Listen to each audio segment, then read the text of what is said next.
I'm Carla Reeves, and this is Differently. Whether you feel stuck in survival, navigating a change, or seeking more for your life, may this podcast be your weekly nudge to take a risk to build a life that is uniquely bold, authentic, and in alignment with your deepest values.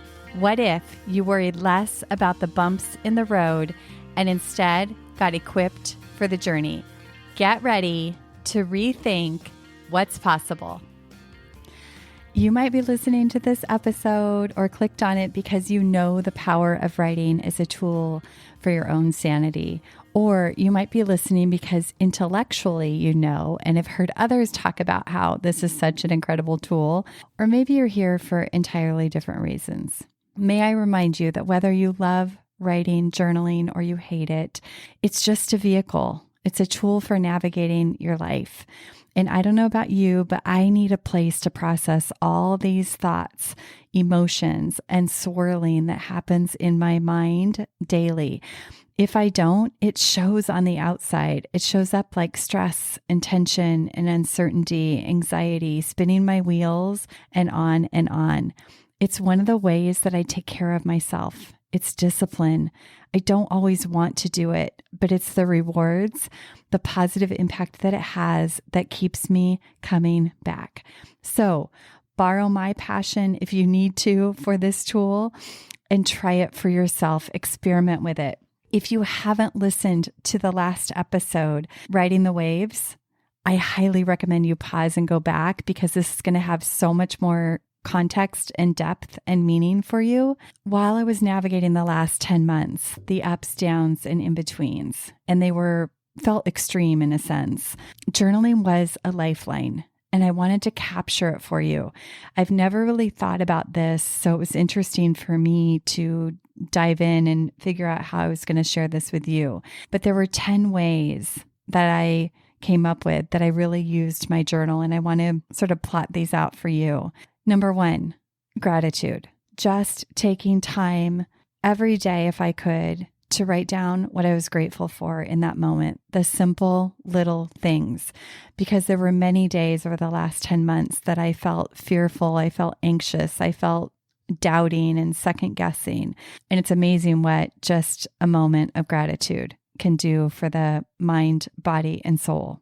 Number 2, it's where I have conversations with God daily. It's where I pray. It's where I write out the needs and the worries that are on my heart. It's where I surrender them and set them down. Think of it like emptying your backpack. It's a place where I let out all the fear, doubt, and confusion. It's where I ask for courage and look for courage and find courage. It's where I ask for help and support, or just putting questions out there like, how can this be easier? How can I see from a different perspective? And these conversations with God are a place where I find guidance and comfort so that I'm not in this alone. Many days I would be asking, what do I need to see? What do I need to do? What do I need to see about myself to move through this challenge or this hurdle? Number 3, the journaling is just a brain dump. It's a place where I can vent and empty and grapple with things. It's a place where I can pour out all of my overthinking brain and empty my head. It's where I can sort things out. Because once I get them out of my head, I can see everything more clearly. I can stand back and it doesn't feel so close. Number 4, many times over the last 10 months, I felt so stuck. And that's when I pop open my journal to just write it all out, write out what I'm feeling stuck about and all the crazy thoughts that are going through my head so that I can sort it out and look from different angles and find a pathway through the muck. Number 5, my journal was a place where I sorted through feelings. I got them out. I sorted through the emotions. This girl has a lot of emotion and feelings. I don't know about you, but journaling is a great place to let all of that out. And then I don't take it out into my work and my life and dump it on other people. Number 6, my journal is a place where I remember what's important. I remember my vision. I remember my commitments. Because if I don't remember those things, it's really easy to get lazy and sloppy and not show up for the things that I've said are important.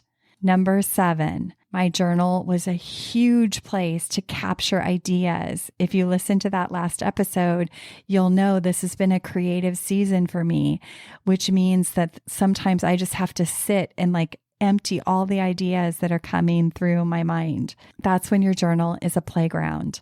Number 8, it's a place where I sort through negative thoughts to call out the lies and find the truth. And if you listen to that episode, you'll know I slayed a lot of dragons in my mind over the last 10 months. And this is where I do it. This is the tool that helps me. Number 9, it's where I dream. It's where I throw my hat over the fence and plot a destination that I want to get to and find my way there. And number 10, it's a place where I make lists of things I need to remember, lists of things I need to do, lists of ideas, lists of breaking down projects, all kinds of lists. Some days my journal is a dump and run, as my friend says.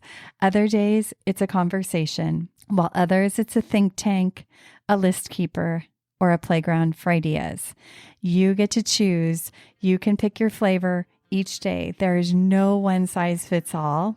Choose what kind of writing you need today. Grab your pen and paper. Happy journaling. Thank you for tuning in to this episode of Differently. It's been an honor to share this conversation with you. You know, one of the keys to living fully is to take action when you're inspired to do so. I hope you found that spark of inspiration today. And would you help us spread the word? Did someone you know come to mind while you were listening? If this episode could impact someone you know, please share it and pass it along. New episodes drop weekly, so tap that subscribe button and join us next time as we continue to challenge the status quo and get equipped to live life differently.